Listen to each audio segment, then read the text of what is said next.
Ayan, what's up dribblers at mga shooters, kamusta?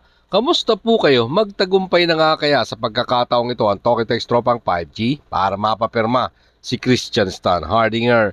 At inamin naman ni Coach Tim Cone na kanyang pagkakamali na hindi niya gamitin si Jeremiah Gray sa kanilang laban sa San Miguel Beermen dyan sa Dubai. Yan ang ating mga pag-uusapan tatalakayin sa video ito matapos po ako maglambing sa inyo ng isang like, share, comment down below and don't forget to subscribe and hit that notification bell button para lagi po tayong updated sa ating pong mga video at po ng ating shoutout. Nasa dulong bahagi lang po ng bidyong ito.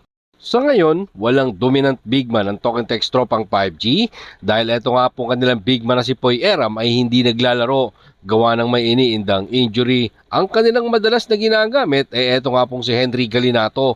Si BGR, hindi naman ito dominant big man kasi mostly naglalaro siya as a power forward. So kung sakaling makuha ng Talking Text Tropang 5G, ang serbisyo ni Christian Stan Hardinger malaking bagay ito para sa kanila. Hindi lang malaking bagay dahil malaking impact ito para sa kanilang depensa. Meron na silang pwedeng pantapat kay 9 times PBA MVP Junmar Dakraken Pajardo. Kasi last conference mga ka-shooters nang magtapat nga po ang dalawang kupunan ng San Miguel Beermen at ang Talking Text Tropang 5G, hindi nga po umubra dyan ay itong Talking Text Tropang 5G, hindi nila napigilan ang dominant big man ng San Miguel Beermen. Lalo na ngayon, wala si Poy Eram, si Brandon Gunuelas Roser, oo bata ito, only 31 years old, pero may problema ito sa kanyang ACL. Kaya ngayon, maganda ang playing time ng formerly UP Maroon na si Henry Galinato. Pero kulang pa din ito sa sukat.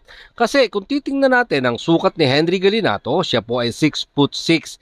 Tapos, itatapat mo kay Junmar Pajardo na mayroong sukat na 6'10".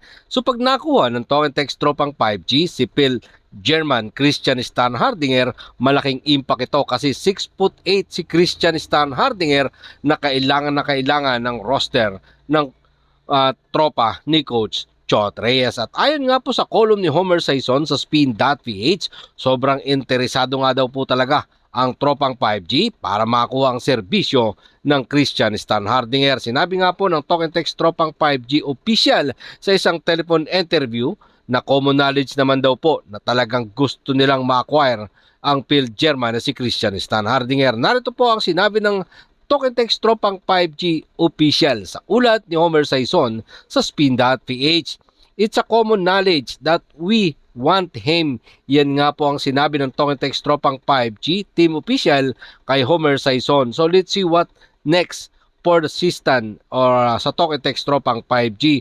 At ang Gene Kings ay interesado ding makuha. Ganon din. Etong Magnolia gusto ding kunin ang serbisyo ni Sistan. Dating kupunan ni Sistan ang Barangay Ginebra San Miguel at dati niya namang teammate ang coach ngayon ng Magnolia Chicken Templados na si Coach L.A. Tenorio. At eto pag-usapan naman natin si Jeremiah Gray at ang sinabi sa kanya ni Coach Tim Cone. Kaagad nga pong bumawi si Jeremiah Gray sa hindi magandang performance niya sa Dubai laban sa kanilang sister team na San Miguel Beermen. Matapos silang matalo sa San Miguel Beermen, pero sa pagbabalik nga po nila ng crowd favorite na Barangay Ginebra San Miguel dito sa Pilipinas, agad naramdaman ng Gene Kings ang impact ng isang Jeremiah Gray.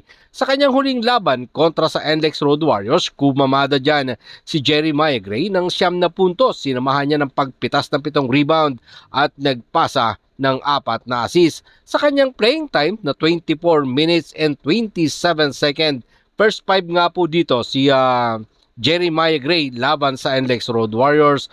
Unlike dun sa naging laban nila sa Dubai laban sa San Miguel Beermen, off the bench si etong nga pong si Jeremiah Gray. So kaya naman nagtala lang siya ng 0 point sa kanyang 0 of 4 shooting at naglaro lamang ng 10 minuto at 54 seconds sa kanya nga pong kabuang laro. Kaya naman mismong si Barangay Ginebra head coach Coach Tim Cone ay inamin na nagkamali siya sa kanyang pag-coach laban sa San Miguel Beermen. Narito po mga sinabi ni Coach Tim Cone sa ulat na nabenterado ng Spin.ph. Kamali ako sa pagko-coach sa paggawa sa kanya mula sa bench sa Dubai pagkatapos niyang gumawa ng napakahusay na unang 3 laro. Kaya ibinalik ko siya at nagsimula sa lineup laban sa NLEX. Pagsisimulain namin siya sa lineup, dahil gusto naming maunawaan niya kung gaano siya kahalaga sa team at sa gusto naming magkaroon siya ng kumpiyansa mula doon. Yan nga po mga sinabi ng multi-awarded coach, Coach Tim Cone kay Jeremiah Gray.